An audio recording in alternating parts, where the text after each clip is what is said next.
మనం నిజంగా ప్రేమిస్తే ప్రపంచంలో ఎంతమంది ఉన్నా మనం ప్రేమించిన వారు మాత్రమే మనకు అందంగా కనిపిస్తారు.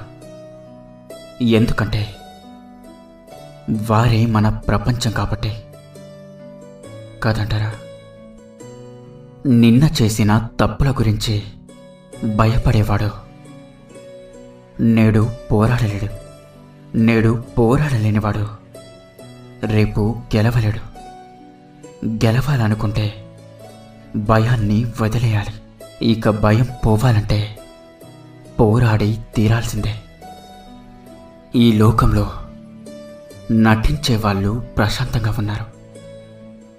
నటించడం రాక ప్రేమాభిమానాలు పెంచుకున్న వాళ్ళు పిచ్చి వాళ్ళుగా మారుతున్నారు. ఇక ఇదే సమాజంలో జరుగుతున్న